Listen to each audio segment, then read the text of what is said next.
Frequentadores reclamam da falta de banheiros públicos nas praias e feiras livres. FGTS pode ser utilizado na compra de próteses.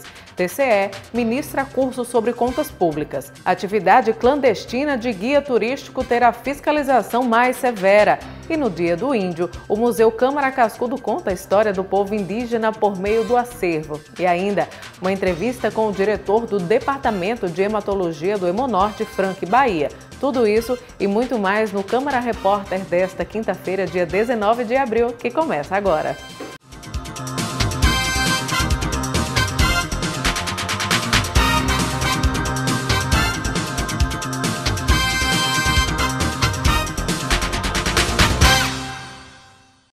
Você faria compras em um local que não tem banheiro público?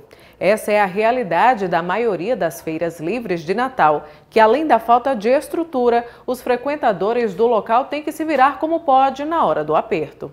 Nem adianta procurar. Aqui na Feira das Rocas não tem banheiro público. A gente tem que fazer debaixo dos bancos, porque não tem banheiro na feira.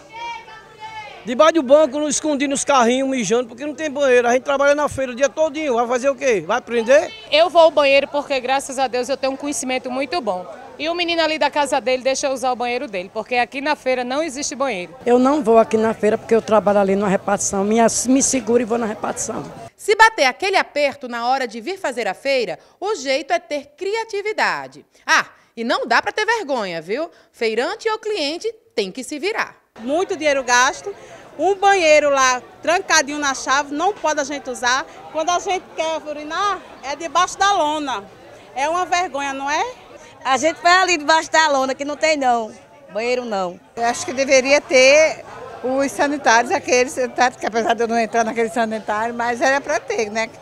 Porque tem gente idosa, tem gente deficiente, tem gente...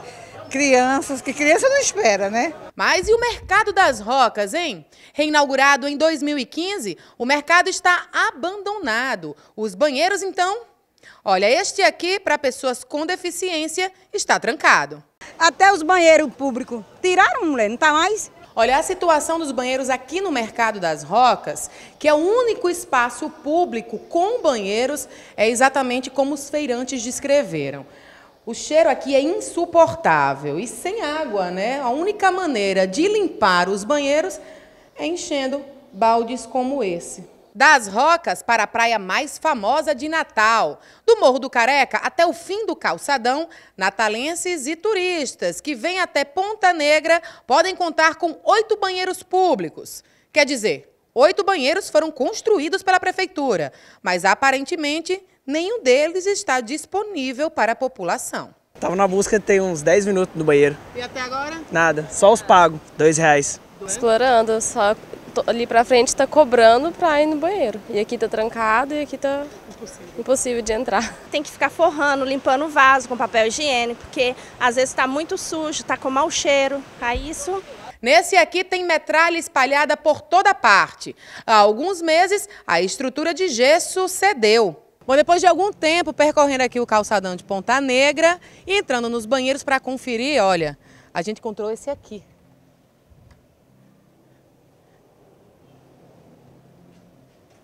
O responsável pelo cuidado e pela limpeza é seu Marco Antônio. Ele aluga cadeiras na praia e tem a chave do banheiro público.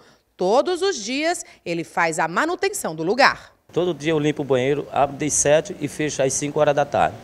Então, tudo é limpinho, para o turista, o estrangeiro, para o natalense chegar, está tudo limpinho. Maria Lúcia é massoterapeuta e também é responsável por um dos banheiros da orla. Tentando dar uma guaribada no banheiro. E aí? Isso para a gente ter um pouco de poder usar e os clientes também. Os banhistas só podem contar mesmo com a boa vontade dos trabalhadores que se voluntariam para fazer a limpeza dos banheiros. E nós procuramos a Censur, Secretaria Municipal de Serviços Urbanos, que disse estar na reta final do processo licitatório para a contratação de uma empresa responsável pelos banheiros da Orla de Natal. Já em relação aos banheiros da Feira Livre das Rocas, o serviço está temporariamente suspenso. Nas demais feiras, também não há previsão de retomada do serviço. E a partir de agora, o trabalhador vai poder usar o valor do FGTS para comprar próteses. Apesar da medida já ter sido publicada no Diário Oficial da União, a Caixa Econômica terá um prazo de 120 dias para viabilizar o saque. A medida do governo federal tem como objetivo beneficiar os trabalhadores que não possuem acesso a próteses já acobertadas pelo SUS. Para ter acesso aos recursos é necessário a apresentação de prescrição e do laudo médico. A Caixa tem um prazo de 120 dias para implementar as medidas necessárias de viabilização para esse tipo de saque. Hugo Fernandes para o Câmara Repórter.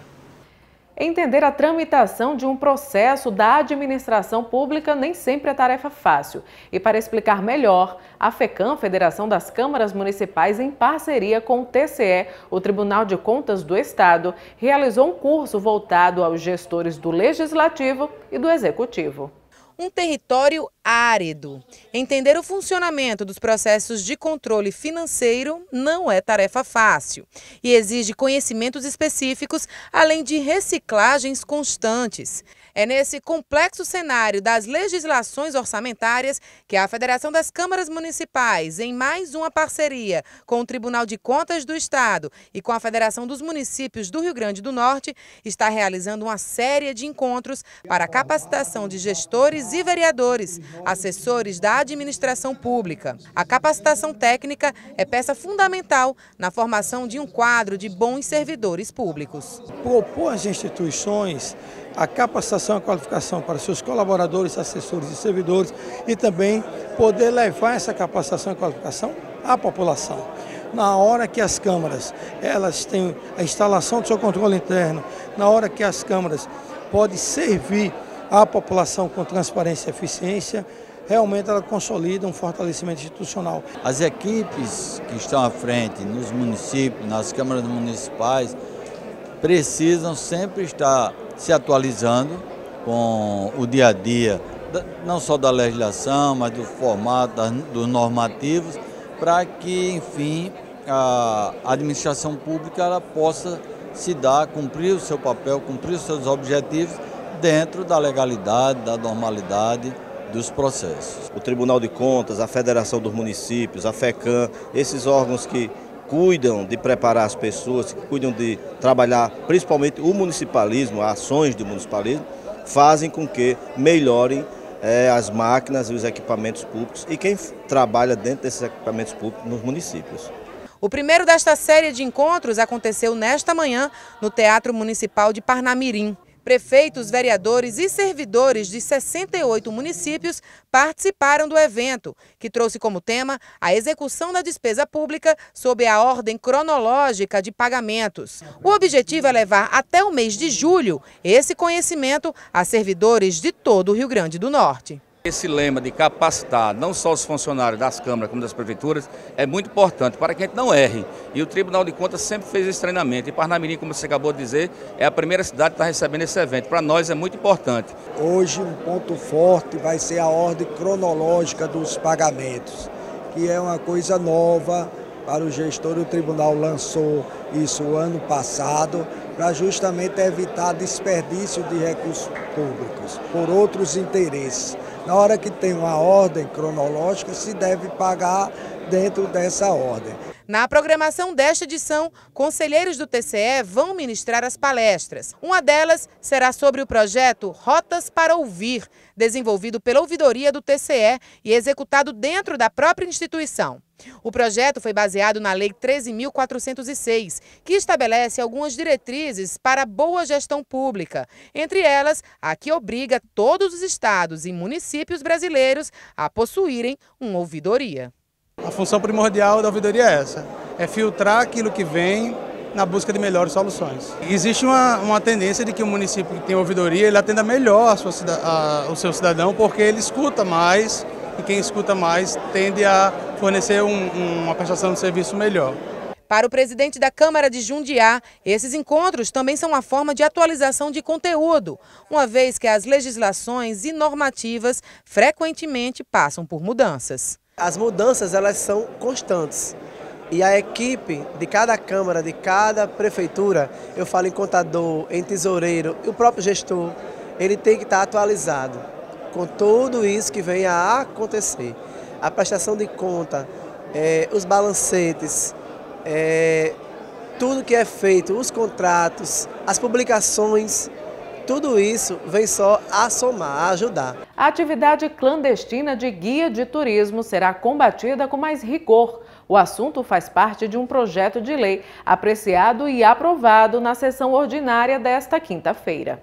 O colegiado foi favorável a uma emenda do vereador Felipe Alves ao projeto que regulamenta a atividade de guia de turismo. O parlamentar estabelece a Semurb, Secretaria Municipal de Meio Ambiente e Urbanismo, como órgão fiscalizador de combate à clandestinidade dos profissionais. É necessário que haja a fiscalização para punir, aquelas pessoas que não exercem essa atividade de forma regular, não são cadastradas, não têm um preparo, para exercer, e hoje existe casos desse tipo. Então nós modificamos essa lei para colocar como órgão fiscalizador a Semurb, que é um órgão que tem estrutura necessária, tem a atribuição de fiscalizar. Tendo o turismo como mola propulsora da economia da cidade, então se não houver uma legalização, se não houver um órgão fiscalizador, se não houver uma punição, continuará tudo na inércia. Dos projetos aprovados em segunda discussão,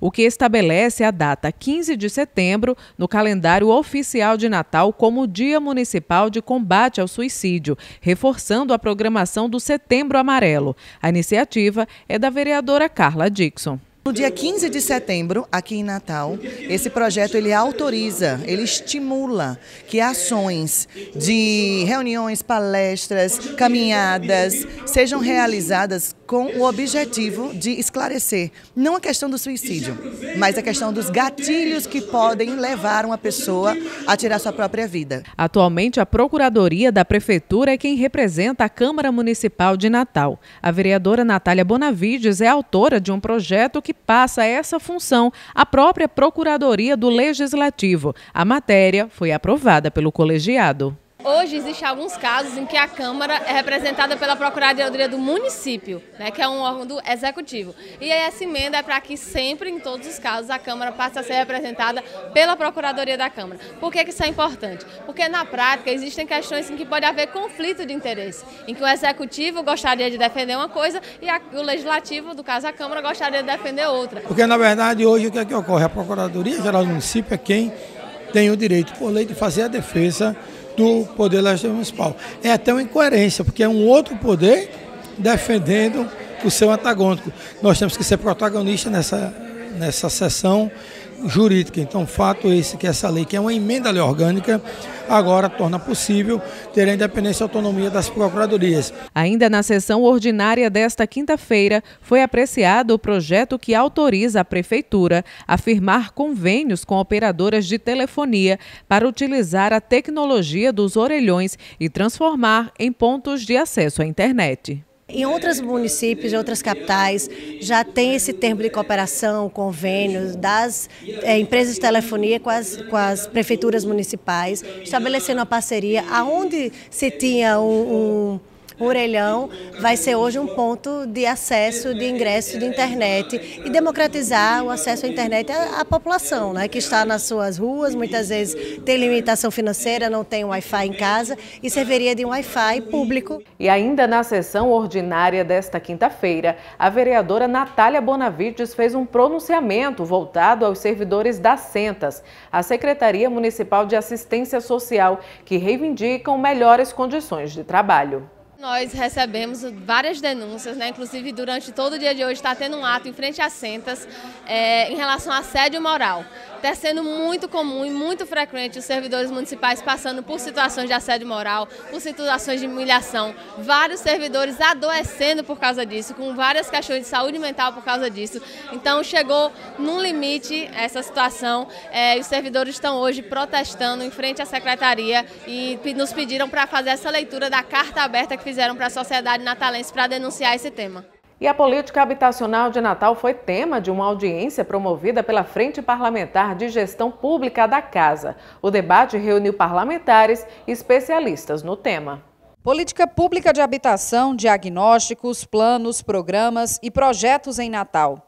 Esse foi o tema da audiência pública promovida pela Frente Parlamentar em Defesa da Gestão Pública, que tem como presidente o vereador Dinarte Torres. Esse tema é um tema atual até, porque nós vivemos momentos difíceis na questão da habitação. Então chamamos aqui a universidade, professores, alunos do curso de Gestão Pública, o MLB, a Secretaria de Habitação, para que juntos a gente possa promover um grande debate em prol da moradia popular aqui em Natal. Durante a audiência, um dos aspectos abordados na política habitacional de Natal foi a regularização fundiária. Mais de 70% dos imóveis não têm escritura pública. Esse advogado, especialista em regularização fundiária, disse que é possível reduzir a burocracia que envolve o processo e afirma que os donos dos imóveis podem dar entrada na regularização. A própria família, individualmente, né, ou através de instituições, associações, cooperativas habitacionais, ela mesma pode propor, não é, o início do processo da regulação fundiária, principalmente na regulação fundiária social. Já pode, inclusive, fazer o cadastramento dessas famílias que vão ser beneficiadas, que é um dos pontos de mais entrave, né, no projeto de regulação fundiária. A audiência também contou com a presença de pesquisadores da Universidade Federal do Rio Grande do Norte. O professor do Departamento de Políticas Públicas da UFRN destaca que a gestão habitacional deve estar mais integrada com outras áreas essenciais. Integrando outros serviços públicos, saúde, educação, segurança, garantindo o transporte, no sentido de garantir a permanência dessas pessoas nessas habitações. O secretário adjunto de Habitação de Natal informou que nos últimos 5 anos já foram entregues cerca de 10.000 unidades habitacionais para a população de baixa renda. Ele avaliou de forma positiva o debate e vai estudar as sugestões levantadas. A audiência foi excelente, não só pela quantidade de gente presente, estava lotado o auditório, né, como pelo nível das discussões, das observações que foram colocadas. É claro que muitas vezes nas discussões se busca, e nas propostas, se busca a solução ideal e nem sempre é possível. Hoje, se não conseguimos o ideal, estamos conseguindo o que é possível fazer. O coordenador do Movimento de Luta nos Bairros espera que o debate amplie a política habitacional de Natal e que a Prefeitura passe a destinar mais recursos para a Secretaria de Habitação investir em novos projetos. É importante que essa casa, inclusive, através dessa audiência pública, saia dessa audiência pública em fortalecer a CEARP com mais recursos, para dar mais condições para que os técnicos da CEARP, inclusive, possam ter mais condições de trabalhar e de poder desenvolver o trabalho que é nos assistir. O crescimento da violência urbana em Natal foi um dos pontos debatidos em um encontro que reuniu embaixadores da Federação da Paz e representantes da Câmara Municipal. O embaixador da Paz da Federação para a Paz Universal, Edivan Ribeiro, visitou a Câmara Municipal. Acompanhado de outras embaixadoras, ele foi recebido pelo vice-presidente da Câmara, vereador Sueldo Medeiros. Na visita, o embaixador abordou a preocupação com o crescimento da violência em Natal e divulgou a realização da 4ª Conferência para a Paz. O evento, realizado pela Federação para a Paz Universal, acontecerá no dia 14 de maio. A Câmara poderá apoiar a iniciativa. Hoje Natal está vivendo um momento de muita violência nos bairros, na periferia. E o movimento da Federação para a Paz Universal, ela está inserida nessas comunidades e enfrenta essa realidade. No dia 14, na verdade, nós vamos estar fazendo a 4ª Conferência de Líderes para a Paz e a gente pediu o apoio para a gente poder realizar aqui a conferência. A reunião foi no sentido de pedir o apoio da Câmara, primeiro para realizar um evento aqui, no auditório da Escola Legislativa, e depois fazer com que a gente participe desse movimento, direta ou indiretamente, para propagar a paz, né, em nosso estado. No início da semana, a Comissão de Desportos da Casa aprovou um projeto que trata sobre o acesso dos personagens em estabelecimentos esportivos para dar aula. A iniciativa motivou um grupo de representantes das academias para debater o assunto. Representantes de academias de Natal estiveram reunidos com o presidente da Câmara Municipal, Ranieri Barbosa, e alguns parlamentares para discutir projeto de lei que tramita na casa e diz respeito à liberação da taxa de personal trainer nestes estabelecimentos. De autoria do vereador Cláudio Araújo, o PL é questionado pelos empresários. Eles alegam que a isenção da taxa de uso das instalações e equipamentos, segundo eles, cobrada em apenas 30% das academias, prejudica a excelência dos serviços oferecidos, gerando incômodos para os usuários habituais e comprometendo a capacidade das academias. O assunto deve gerar um novo encontro para que se chegue a um consenso, atendendo os empresários e também a legislação proposta. Temos que ter a prudência como magistrado de ouvir todos os lados. Então, o projeto está tramitando ainda nas comissões e antes de ser pautado na ordem do dia, eu espero que possa se chegar a construir um consenso entre os empresários, o autor do projeto que defende o interesse de alguns educadores físicos, que o importante dessa casa é gerar uma autonomia independente de segmentos, mas que seja de interesse comum, interesse público, interesse coletivo. Nós zelamos por uma qualidade de atendimento dentro da nossa estação, né? Então, assim, a gente tem um processo seletivo muito árduo para a gente procurar profissionais de alta qualidade. A partir do momento que essa lei passa, a cancela da minha academia ela vai estar liberada para qualquer tipo de profissional, gerando incômodos, inclusive para os nossos clientes. Porque eu não sei como que esse profissional que eu não conheço, não sei a formação dele, como que ele vai prescrever esse treinamento, vai se portar dentro da academia. Se acontecer algum fato com o aluno dele, juridicamente essa responsabilidade é nossa. E nascido na Bahia e criado na Paraíba, o jornalista José Alves Pinto Júnior é o mais novo cidadão natalense. A honraria foi concedida em sessão solene por iniciativa do vereador Preto Aquino, ressaltando a atuação do profissional na mídia potiguar. Amigos e familiares prestigiaram o evento. Hoje, dia 19 de abril, é celebrado o Dia do Índio e para marcar a data, visitamos o Museu Câmara Cascudo, que tem um vasto acervo, com peças que contam a história do povo indígena. Seja na caça, com os arcos, flechas, lanças e tacapés, no artesanato, com as cestarias, bolsas e tapetes, ou mesmo nas vestimentas, com os cocais, tangas e pulseiras, é certo que mesmo com a influência da cultura ocidental, os povos indígenas são de fundamental importância para a nossa sociedade. O Museu Câmara Cascudo, localizado no bairro Tirol, dispõe de mais de 700 peças características do povo indígena. Esses itens começaram a ser coletados a partir de 1960, quando foi fundada a instituição, e foi uma expedição para o norte do país e coletou, acho que com os tucunas, e trouxe um significativo acervo. Depois foram feitas outras doações e hoje a gente tem mais de 700 itens na coleção. Hoje em dia, mais de 3 mil índios habitam o estado do Rio Grande do Norte. Porém, mesmo com essa quantidade considerável, a maioria dos descendentes indígenas residem em áreas urbanas aqui do estado. Com relação aos índios aqui no nosso estado, existe uma carência gigantesca de políticas públicas para inserir esse índio, de fato, na sociedade. O nosso município também deve olhar muito para isso. Inclusive, o município de Natal é onde nasceu o nosso índio Potio, Felipe Camarão, região ali da zona norte de Natal, região de Igapó, bairro Salinas. É importante enaltecer essa imagem do Felipe Camarão. Esta escola da capital potiguar decidiu celebrar o Dia Nacional do Índio com uma aula especial. E os alunos mostraram estar por dentro do assunto. A gente tem grande influência dos tupis guaranis, tanto não só quanto da colheita da mandioca, do dormir em rede, mas de toda na alimentação, na história do próprio Rio Grande do Norte. Quem morava aqui antes dos europeus eram os índios, então eles são a origem.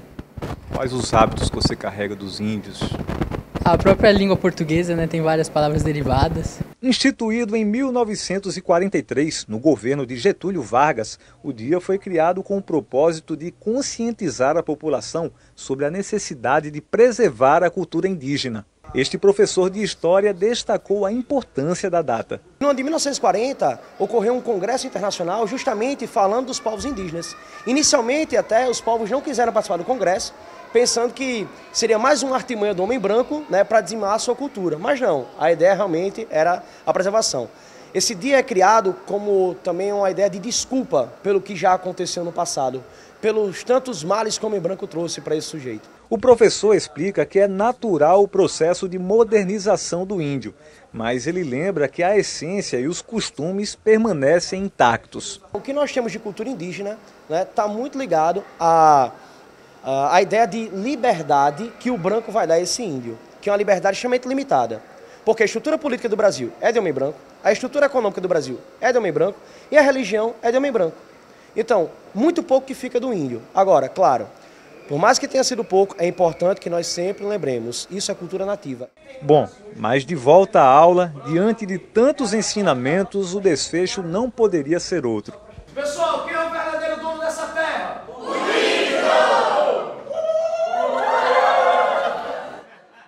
E nós vamos a um breve intervalo e voltamos em instantes com a entrevista do diretor do Departamento de Hematologia do Hemonorte, o Frank Bahia, que vai falar mais sobre o Dia Mundial da Hemofilia e as ações desenvolvidas.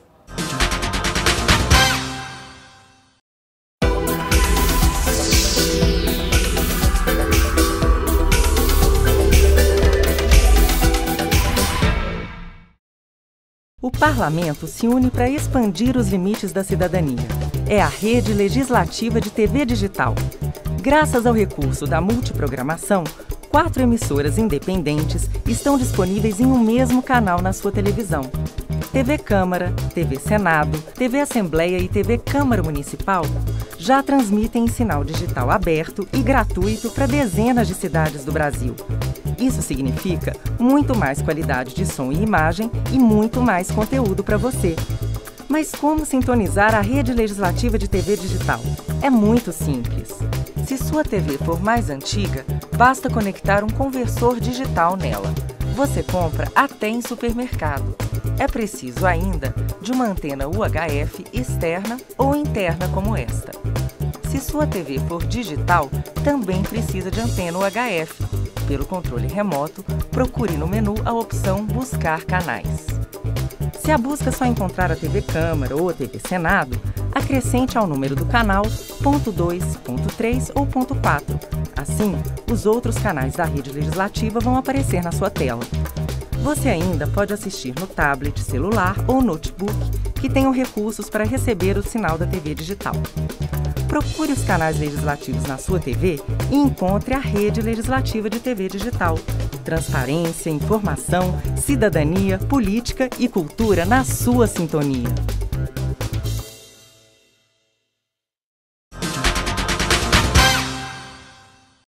No último dia 17 de abril foi comemorado o Dia Mundial da Hemofilia e é para falar sobre este assunto que eu entrevisto o Dr. Frank Bahia, diretor do Departamento de Hematologia do Hemonorte. Seja bem-vindo, obrigada pela presença. É um prazer estar aqui, eu quem agradeço a oportunidade. Vamos começar do básico, do princípio. O que é hemofilia? Então, é importante que a hemofilia, o telespectador saiba que a hemofilia é uma doença da coagulação do sangue, tá? E que afeta quase que exclusivamente meninos, uma vez que ele é ligado ao cromossomo X, tá? Então, as mulheres, como têm 2 cromossomos X, um normal e um mutado, elas portam esse cromossomo doente, né? Quando passam para os seus filhos, que têm um cromossomo X e um cromossomo Y, a criança do sexo masculino tem uma tendência ao sangramento, né? Então essa é a hemofilia, uma doença da coagulação em que esse cromossomo mutado faz com que você não tenha síntese ou tenha uma síntese ineficaz das proteínas de coagulação. Então esse é o principal sintoma, o sangramento excessivo. O sangramento excessivo. Muitas vezes são espontâneos ou pós qualquer procedimento. Às vezes uma coleta simples de sangue pode dar um hematoma meio catastrófico no braço, etc. E como é diagnosticado? Já nasce, né? A criança já nasce. A criança do sexo masculino, ela já nasce, né? Em 60% dos casos, em 2/3, a gente já tem um histórico familiar. Tem um tio, tem um avô, então homens com sangramento, né? Isso até historicamente falando, né? Na antiguidade, a gente já tinha essa história de homens portadores de hemofilia, tá? Mas em 1/3 dos casos, a gente termina que pode ter mutações novas e não ter histórico familiar, tá? Esse exame não está incluído no exame de triagem neonatal, no teste do pezinho. Quando há essa história familiar, toda criança do sexo masculino ela é pesquisada na família, tá? Se não há essa história familiar, a gente vai buscar diante de um sangramento desproporcional, um sangramento anormal. Então a gente faz exames de sangue, em que a gente vai avaliar exames de coagulação de triagem e dosar os fatores 8 e fatores 9 da coagulação. E como é o tratamento? O Hemonorte oferta esse tratamento de forma gratuita, de forma acessível? Antes de falar como está sendo esse tratamento atual, é importante que historicamente a gente revise, né? Essas proteínas de coagulação deficiente no passado precisavam de ser repostas, né? E os pacientes terminavam precisando de transfusões de derivados sanguíneos, né? A gente nem sabia que existiam as hepatites virais e foi na época que justamente descobrimos o HIV. Então a gente, por ser muita exposição à transfusão, terminou ainda infectando muitos pacientes, né?